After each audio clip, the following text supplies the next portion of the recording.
오늘 말씀의 제목은 여호와를 송축할지로다 라는 제목이에요. 여호와를 송축할지로다.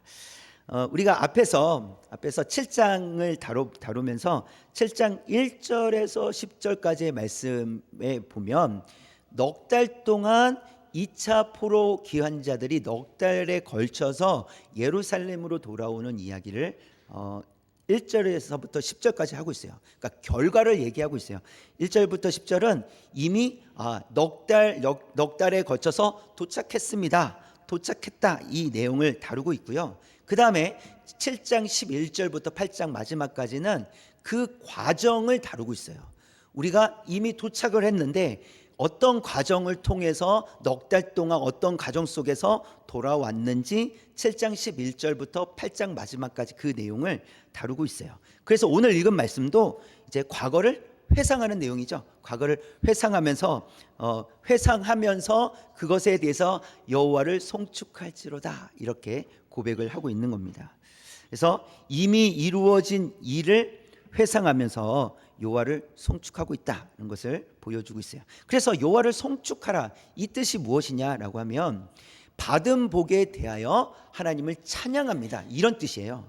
이미 과거에 일어났던 이미 하나님께서 이루신 그 일들에 대해서 하나님을 찬양합니다. 이미 우리에게 주신 그 은혜 그 복으로 인하여서 하나님을 찬양합니다 라는 뜻이 여호와를 송축할지로다, 송축합니다 이런 의미예요.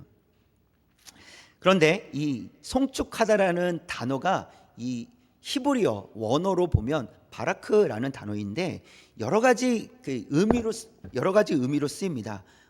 축복하다, 제일 많이 쓰이는 표현은 축복하다, 복을 주다 이런 의미예요. 축복하다, 복을 주다 이런 의미인데 또는 무릎을 꿇고 찬양하고 경배하다 이런 의미로도 쓰여요. 동일한 단어인데 그런 의미로도 쓰이는데 오늘 말씀 속에서는 받은 복에 대해서 하나님을 찬양하다 이런 의미로 쓰입니다. 그러니까 축복하다, 복을 주다 라는 단순한 의미에서 뭡니까? 하나님께서 이미 우리에게 복을 주신 것으로 인하여 하나님을 찬양합니다 이런 의미로도 쓰인다는 거예요. 그래서 여호와를 송축할지로다 이렇게 고백을 하고 있습니다.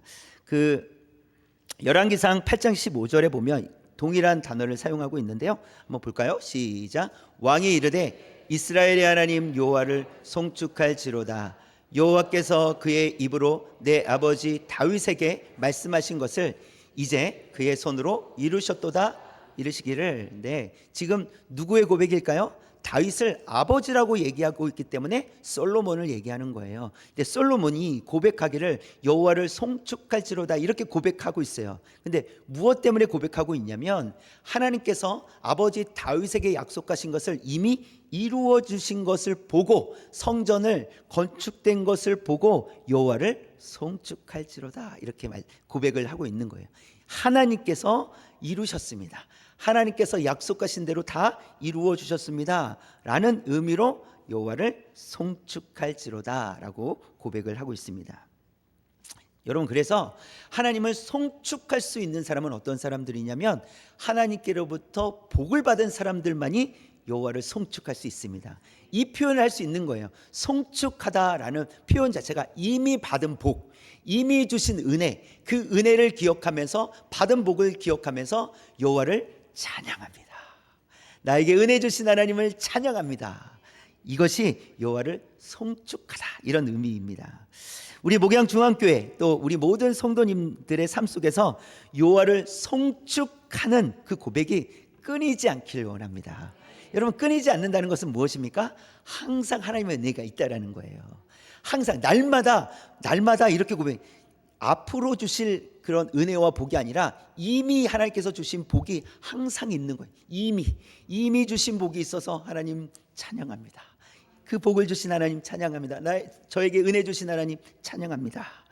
이러한 복이, 이러한 고백이 끊어지지 않기를 원합니다.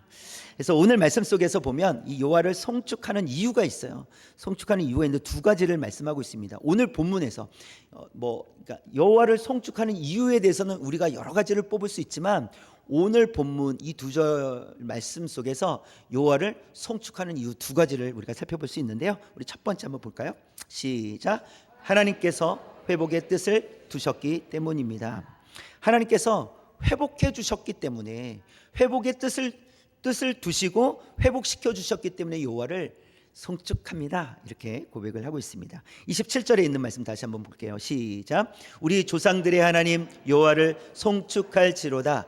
그가 왕의 마음에 예루살렘 여호와의 성전을 아름답게 할 뜻을 두시고, 여기서 보면 그가는 누굴까요? 하나님이십니다. 하나님께서 왕의 마음에 라고 했어요. 이 왕은 누굴까요? 페르시아 왕 아닥사스다 왕을 얘기하는 거예요. 그래서 하나님께서 왕의 아닥사스다 마음에 라고 했어요. 그 마음에 뜻을 두셨어요. 그래서 그 뜻이 누구에게 있는 거예요? 아닥사스다 왕에게 있는 거예요. 누가 주셨어요? 하나님께서 주셔서. 그래서 붉은 글씨를 보시면 여호와의 성전을 아름답게 할 뜻을 두시고, 하나님께서 이미 여호와의 성전을 아름답게 할 뜻을 계획을 가지고 계셨고 뜻을 두셨고, 그 뜻을 누구에게 주셨다고요? 아닥사스다 왕에게, 페르시아 왕 아닥사스다 왕에게 뜻을 주셨다라는 거예요. 그래서 그 뜻을 정하시고 외적으로는 성전을 건축하게 하시고, 또 내적으로는 하나님의 말씀을 통해서 아름답게 세워져 갈 수 있도록 하나님께서 뜻을 정하셨다, 뜻을 두셨다, 이렇게 말씀을 하고 있습니다. 그리고 그 뜻을 당시에 페르시아 왕, 당시에 가장 힘이 있었던 페르시아 왕에게 그 마음 가운데 그 뜻을 두시고 그 입술을 통해서 선포하게 하셨다는 거예요. 예루살렘으로 돌아가라. 그리고 성전은 건축이 되었으니까 바르게 그 믿음을 세워가라. 이렇게 아닥사스다 왕을 통해서 말씀하셨다라는 사실입니다. 잠언 16장 9절에 있는 말씀 한번 볼까요? 시작. 사람이 마음으로 자기의 길을 계획할지라도 그의 걸음을 인도하시는 이는 여호와시니라. 아멘. 네, 그래서 계획이 지금 누구에게 있었냐면 아닥사스다 왕에게 있었다는 거예요. 계획이. 그런데 그 길을 인도하시는 분은 누구세요? 여호와 하나님이시다라고 말씀하십니다. 근데 이것을 전체적으로 보면 그 뜻도 하나님께서 그 사람에게 주셨다라는 거예요. 하나님께서 아닥사스다 왕에게 그 뜻을 두셨고, 아닥사스다 왕은 이건 내 계획이야 라고 생각했을 거예요. 그리고 선포했습니다. 근데 그 걸음을 인도하시는 분은 여호와 하나님이시다 라고 말씀해 주고 있습니다. 여러분, 만약 우리 인생 가운데서 이건 정말 불가능한 일이야, 이거는 내가 해결할 수 없었던 일이야 라고 그렇게 여겼었는데 시간이 지나와 보니까 그 해결되었단 말이에요. 그럼 누가 도우셨을까요? 하나님께서 회복의 뜻을 두시고 하나님께서 인도해 주셨다는 사실입니다. 사실 우리는 그 시간을 보내면서는 우리는 어렵습니다. 힘이 듭니다. 속상하고 이길 힘도 없고 해결할 능력도 없다라고 생각을 합니다. 그러나 또 시간이 지나서 보면 그 시간이 또 지나왔단 말이에요. 그때는 너무 힘들고 눈물 나고 며칠을 눈물 흘리고 그런 날이 있었을 거 아니에요. 이거 과연 이 슬픔이 지나갈까? 이 고통이 지나갈까? 근데 또 지나와요. 또 생각해 보면, 그래서 지나와서 생각하면 하나님께서 나를 도와주셨구나. 하나님께서 나에게 회복을 허락하여 주셨구나. 이렇게 고백할 수 있다는 것이죠. 당시는 잘 모르지만, 당시에는 잘 모르겠지만 지나오면 하나님께서 우리에게 은혜를 베풀어 주셨다는 사실 우리가 알게 될 줄 믿습니다.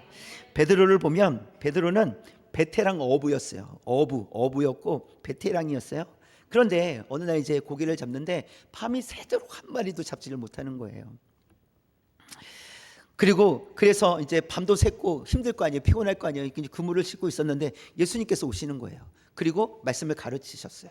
그런 다음에 베드로를 향해서 깊은 곳에 가서 그물을 내려라 이렇게 말씀하시는 거예요. 근데 베드로가 어떻게 합니까? 내가 밤이 새도록 한 마리도 못 잡았는데 이게 무슨 소용이 있을까? 아마 이런 생각이 있지 않았을까요? 그런데 예수님의 말씀에 의지하여 순종하여 그물을 내리겠습니다. 이렇게 결단을 하게 됩니다. 근데 그 결과가 놀랍습니다. 2배, 한 배도 아니고 2배 가득 채웠다. 이렇게 성경은 기록을 하고 있습니다. 여러분, 이 사건 속에서는요, 이미 예수님께서 뜻을 정해 놓으신 게 있어요. 괜히 가셔가지고 물고기 많이 잡으라고 하신 게 아니었어요. 그것을 통해서 예수님께서 뜻을 정하셨고 베드로에게 보여주신 것인데, 누가복음 5장 10절 말씀입니다. 붉은 글씨만 시작. 예수께서 시몬에게 이르시되 무서워하지 말라. 이제후로는 내가 사람을 취하리라. 네, 베드로가 물고기를 2배 가득 싣게 됐는데 무서워했대요. 이게 무슨 일이지? 내 힘이 아닌데, 내 능력도 아닌데 나는 밤새도록 한 마리도 잡지 못했고, 사실 베드로는 어떤 생각을 했? 머릿속에서 어떤 생각들이 이렇게 굴러갔냐면 한 마리도 잡지 못해서 밤새도록. 그런데 또 깊은, 이제 날이 샜는데 깊은 곳에서 잡으라고요? 이런 생각이 있었을 거예요. 왜냐하면 날이 새면 고기들이 깊은 곳에 없거든요. 상식적인 생각에서 깊은 곳에서요? 이런 생각을 했을 거라는 거예요. 그런데 실제로 깊은 곳에 그물을 던졌는데 물고기를 그만큼 잡은 거예요. 두려웠던 거죠. 이건 내 능력이 아니다. 이건 우연으로 될 수 있는 것이 아니다. 이것은 이분께서 하신 것이다. 예수님께서 하신 것이다 라고 지금 베드로는 인정하고 있는 거예요. 그래서 베드로는 배와 그물을 버려두고 예수님을 따르기로 이제 결정을 합니다. 여러분, 베드로는 무엇을 잡는 사람이었어요? 물고기 잡는 사람이었어요. 물고기 잡는 사람. 근데 이제는 예수님께서 어떤 일로 사용하시겠다는 거예요? 사람의 생명을 살리는 일에 쓰겠다, 이렇게 말씀하세요. 이것은 예수님의 뜻이었어요. 예수님의 뜻이 아니시면 베드로에게 굳이 찾아가셔가지고 밤새도록 물고기를 한 마리도 잡지 못했는데 갑자기 가서 물고기 한 번 더, 그물 한 번 더 내려버려. 이런 게 무슨 의미가 있냐는 거예요.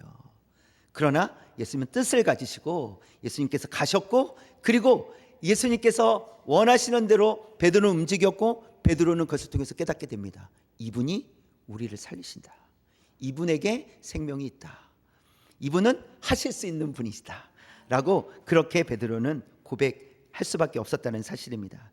여러분, 아브라함을 부르실 때에도 하나님께서 온 땅을 회복시키기 위해서 회복시킨 데 뜻을 두시고 아브라함을 부르셨습니다. 복이 되라, 복을 흘려보내라, 이렇게 하나님께서 뜻을 정하셨어요. 그런데 여러분, 아브라함을 보면 아브라함이 믿음의 조상인 건 맞아요. 그런데 아브라함의 그 삶을 보면 아브라함이 참 믿음이 없다, 하나님의 말씀 제대로 듣지도 않는다, 이런 생각이 든단 말이죠.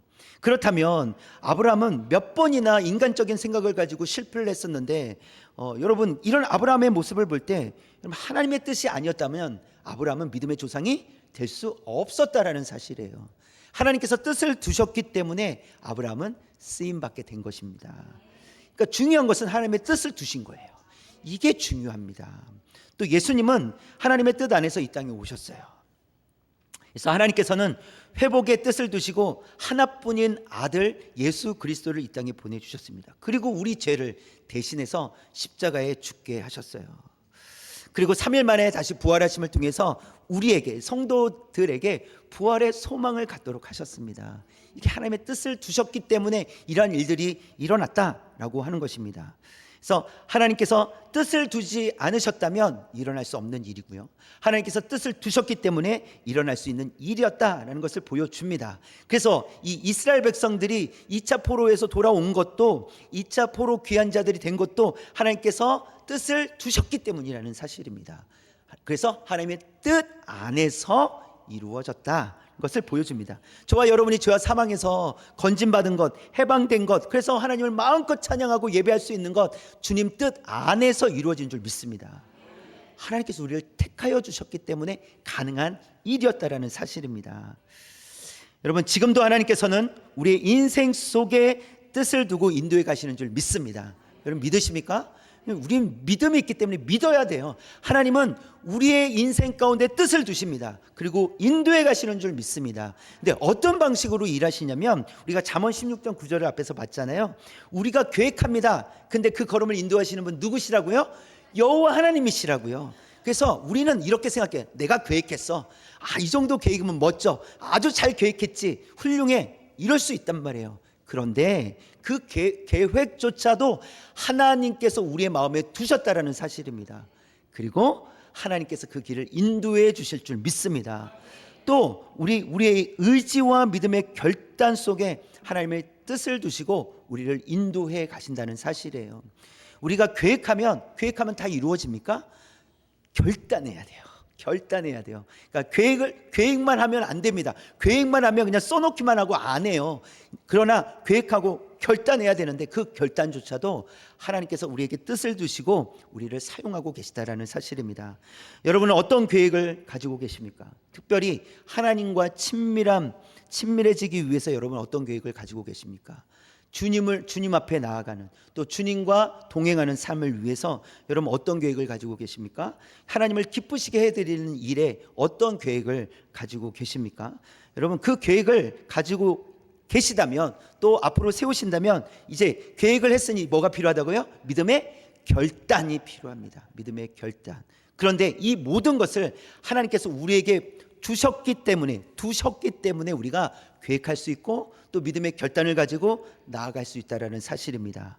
여러분, 우리가 아무것도 하지 않으면 아무 이런 일도 일어나지 않습니다.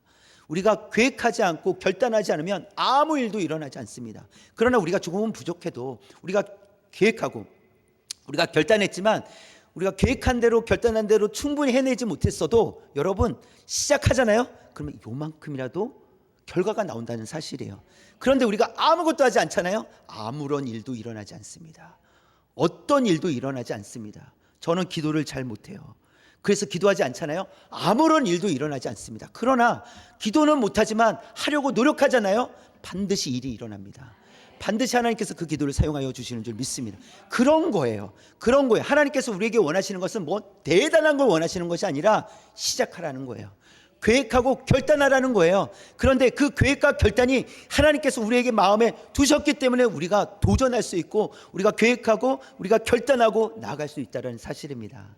하나님께서는 우리 삶 가운데 계획을 주시고 우리 삶 가운데 결단할 수 있는 마음을, 그 믿음을 주셔서 우리로 하여금 하나님의 뜻을 따라 나아갈 수 있도록 인도해 주시는 줄 믿습니다. 우리의 인생 속에 하나님의 뜻을 두고 우리를 인도해 주실 것을, 우리를 이끌어 가실 것을 믿고 하나님 바라보며 이제 우리가 해야 될 일은 계획하는 일입니다. 그리고 결단하는 일입니다. 아무 일도 하지 않는 것은 의미가 없습니다. 무슨 일이라 할지라도 내가 하나님을 위해서 이렇게 계획합니다. 그리고 믿음으로 결단하며 나아가겠습니다. 하나님, 저는 할 자신이 없고 저는 잘할 자신도 없지만 하나님께서 저를 통하여 일하여 주실 줄 믿습니다.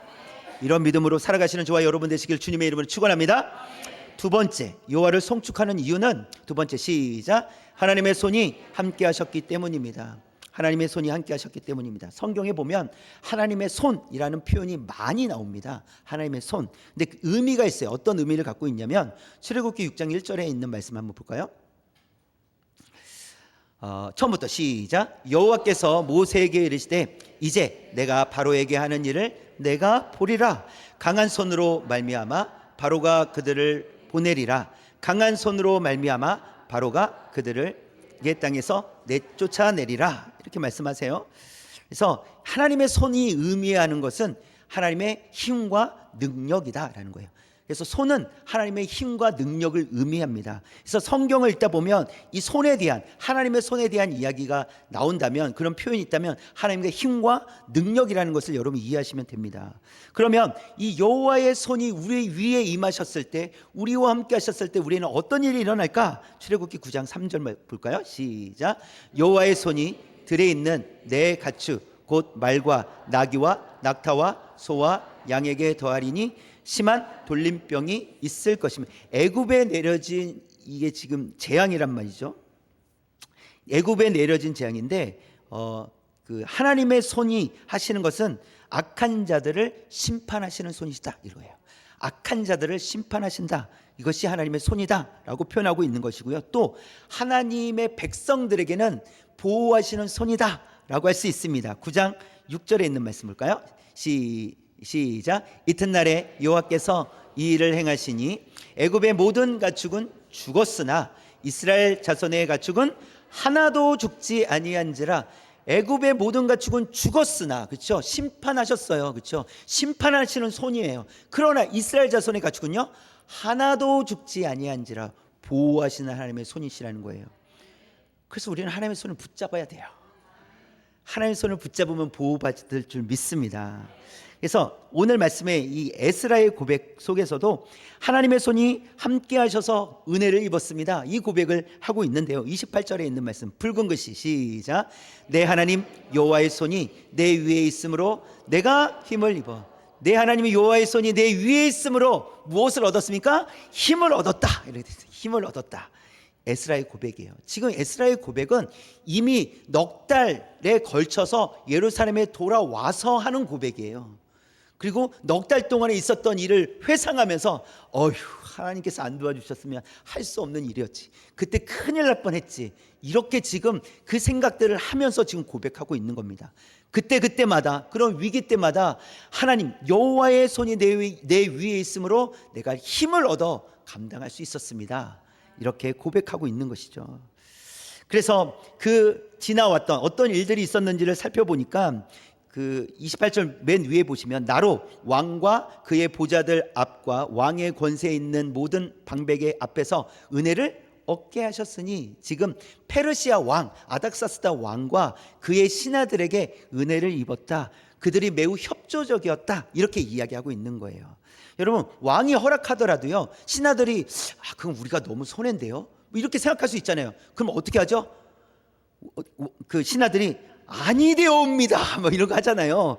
통촉하여 주옵소서 뭐 이런 거 하잖아요. 그렇죠? 한 번만 더 헤아려 주십시오. 그리 하시면 아니되옵니다 뭐 이런 거 하잖아요. 그렇죠? 그런데 왕도 허락했을 뿐만 아니라 신하들도 다 허락했다, 협조적이었다, 그 누구도 반대하지 않았다라는 것을 에스라는 고백하고 있어요. 그 말은 하나님의 손이 우리를 도와주셨다, 이렇게 지금 고백하는 것이죠. 또 고백하고 있는 것은 여호와의 손이 함께 하셔서 예루살렘에 도착할 수 있었다, 잘 도착할 수 있었다라는 것인데요. 사실 이제 돌아오려고 했을 때 이 사람들, 어떤 사람들이 있는지 그 수를 세어보면서 레위인이 없다라는 것을 깨닫게 됩니다. 파악하게 돼요. 레위인, 그러니까 하나님이 성전을 섬기는 레위인들이 없는 거예요. 아니, 레위인들이 한 명도 없네, 어떻게 하지? 그래서 레위인들을 좀 찾아서 같이 가자, 이런 계획을 세웁니다. 그때 고백했던 내용이에요. 8장 18절에 있는 말씀, 붉은 글씨만 시작. 우리 하나님의 선한 손에 도우심을 잊고, 하나님께서 그때에도 도와주셨다라는 거예요. 그 다음에 보니까 그들이 이스라엘의 손자 레위의 아들, 이렇게 돼 있죠. 레위인들을 만나게 되었고 그들과 함께 돌아오게 되었다. 그것이 하나님의 선한 손에 도우심을 입어서 가능한 일이었다라고 고백을 하고 있습니다. 뿐만 아닙니다. 하나님의 손은 대적들로부터 건져주셨는데요. 8장 31절 붉은 글씨 시작. 우리 하나님의 손이 우리를 도우사 대적과 길에 매복한 자의 손에서 건지신지라. 우리 하나님의 손이, 여기서도 손이 나오잖아요. 하나님의 손이 우리를 도와주셨다. 그래서 대적들의 손으로부터 건져주셨다. 누가 더 세다는 거예요? 하나님이 더 세다는 거예요. 하나님의 손이 대적들의 손보다 더 세시다. 하나님의 힘이, 하나님의 능력이 대적들의 힘과 능력보다 더 강하시다라는 것을 고백을 하고 있습니다. 또 이사야 선지자를 통해서도 또 이 손에 대한 이야기를 하시는데 59장 1절 말씀 시작. 여호와의 손이 짧아 구원하시지 못하심도 아니요 귀가 둔하여 듣지 못하심도 아니라, 여호와의 손이 짧아서 여호와의 능력이 없어서 구원하지 못하심이 아니시다라는 거예요. 귀가 둔하여서 듣지 못하심도 아니시다. 이스라엘 백성들이, 또 성도들이 부르짖는데 하나님 왜 침묵하십니까? 왜 듣지 않으십니까? 이렇게 따지고 물어도 하나님은 귀가 둔하여 듣지 못하시는 분이 아니시다. 손이 짧아 구원하지 못하시는 분이 아니시다. 문제가 따로 있다, 이렇게 말씀하세요. 2절에 있는 말씀 볼까요? 시작. 오직 너희 죄악이 너희와 너희 하나님 사이를 갈라 놓았고 너희 죄가 그의 얼굴을 가리어서 너희에게서 듣지 않으시게 함이니라. 무엇이 문제였습니까? 죄가 문제였다라는 거예요. 하나님께서 그 죄악 때문에 하나님 사이를 갈라 놓았다. 죄가 갈라 놓았다. 또 죄가 하나님의 얼굴을 가리었다, 이렇게 말씀을 하고 있습니다. 여러분, 그렇다면 성도는 하나님의 선한 손을 도우심을 받기 위해서는 무엇이 제거돼야 됩니까? 죄가 제거돼야 돼요. 죄를 제거해야 돼요. 그래야 하나님의 선한 손의 도우심을 받을 수 있다라는 사실입니다. 왜요? 죄는 하나님의 사이를 갈라놓았고 하나님의 얼굴을 가리게 했기 때문에 그렇습니다. 그래서 죄는 내려놓고 하나님의 손을 붙잡는 성도가 되어야 됩니다. 죄를 내려놔야 돼요. 그리고 하나님을 붙잡아야 됩니다. 그래서 누구의 손을 붙잡는지는 매우 중요합니다. 누구의 손을 잡고 가는지는 매우 중요해요. 솔로몬의 이야기를 보면, 솔로몬은요 처음엔 매우 하나님을 의지하면서 잘 시작을 합니다. 전적으로 하나님을 신뢰하고 전적으로 하나님께 맡겨드리고 하나님께 지혜를 구해요. 지혜를 구하는 이유도 하나님의 백성들을 잘 가르치고 다스리기 위해서 지혜를 구합니다. 처음에 솔로몬은 처음에 왕이 되었을 때 철저히 하나님의 손을 붙잡습니다. 하나님을 의지합니다. 그런데 점점 하나님을 의지하던 손을 점점 내려놓고 사람의 손을 잡기 시작을 하는 거예요. 사람의 손을 잡았다라는 증거가 어디냐면 후궁이 700명이요 첩이 300명이라 이 기록을 보면 알 수 있어요. 왜 후궁이 700이고 첩이 300명입니까? 정략 결혼을 한 거거든요. 이웃 나라와 좋은 관계를 맺고 그 힘을 가지려고 했다라는 것이죠. 그래서 후궁이 700명, 첩이 300명이나 됐습니다. 결국 사람들의 손을 잡기 시작을 했어요. 근데 거기서 문제는 끝나지 않습니다. 그로 인해서 하나님을 잡고 있던 손이 끊어지게 되는 거예요. 그래서 열왕기상 11장 9절에 있는 말씀을 제가 읽어드리면 솔로몬이 마음을 돌려 이스라엘의 하나님 여호와를 떠남으로 이렇게 돼 있어요. 솔로몬이 마음을 돌렸어요. 그래서 누구에게로부터 떠났다고요? 여호와 하나님께로부터 떠났다. 그래서 여호와께서 그에게 진노하시니라 이렇게 말씀하고 있어요. 그러니까 솔로몬은 처음부터 그러지 않았어요. 하나님 붙잡았어요. 하나님 말씀을 붙잡고 하나님 의지했어요. 하나님 손을 붙잡고 있었어요. 그런데 점점 하나님의 손은 놓고 돌려서 마음을 돌려서 그러니까 손도 놓고 시선도 놓고 돌려서 사람의 손을 잡고 사람들을 바라보기 시작했다라는 사실입니다. 하나님의 손을 놓을 때 사람의 손을 잡게 됩니다.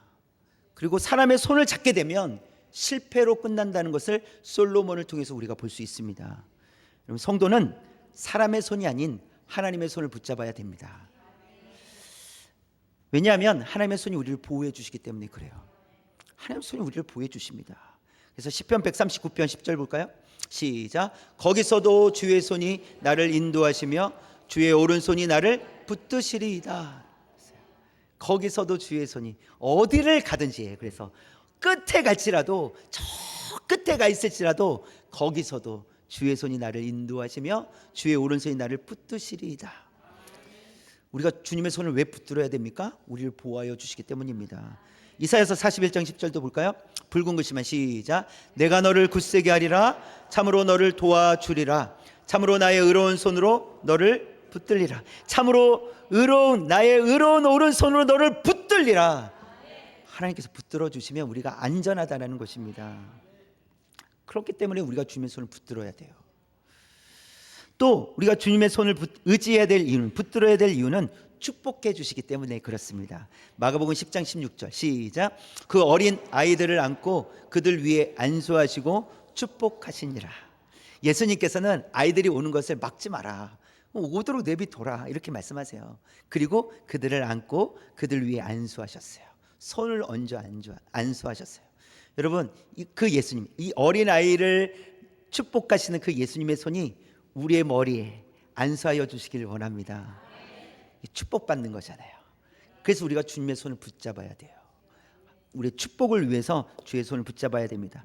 또 한 가지는 우리가 하나님의 손을 붙잡아야 될 이유는 치유하시고 회복하시기 때문이라는 겁니다. 마태복음 8장 3절 시작. 예수께서 손을 내밀어 그에게 대시며 이르시되 내가 원하노니 깨끗함을 받으라 하시니 즉시 그의 나병이 깨끗하여 진지라. 예수님께서 손을 내밀어 그에게 대시며, 그게 어떻게 되었습니까? 깨끗하게 되었다라고 말씀하십니다. 깨끗하게 되었다. 하나님께서, 하나님의 손이 우리를 만지시면 우리가 깨끗해질 줄 믿습니다. 회복될 줄 믿습니다. 치유될 줄 믿습니다. 사람의 손을 잡으면요 회복되지 않습니다. 회복되는 것처럼 보이지만 아닙니다. 그게 사단의 속임수라는 거예요. 하나님의 손이 우리를 회복시키시고 우리를 치유해 주실 줄 믿습니다. 우리에게 복을 주시고 우리를 보호해 주시는 줄 믿습니다. 여러분, 우리가 하나님의 손을 잡는다는 것은 우리가 하나님의 손을 꽉 붙잡고 있으면 될 것 같죠? 아닙니다. 사실은 우리 입장에서는 하나님의 손을 붙잡고 있지만 사실은 진실은 무엇이냐면 하나님께서 우리를 놓지 않고 계시는 거예요. 우리도 꽉 잡으려고 노력하지만 우리가 꽉 잡아서 떨어지지 않는 것이 아니라 하나님께서 우리의 손을 붙잡고 계시기 때문에 우리가 하나님과 떨어지지 않는 줄 믿습니다. 하나님께서 우리를 보호하신다는 거예요. 하나님의 강하신 손이 우리를 보호하여 주시는 줄 믿습니다.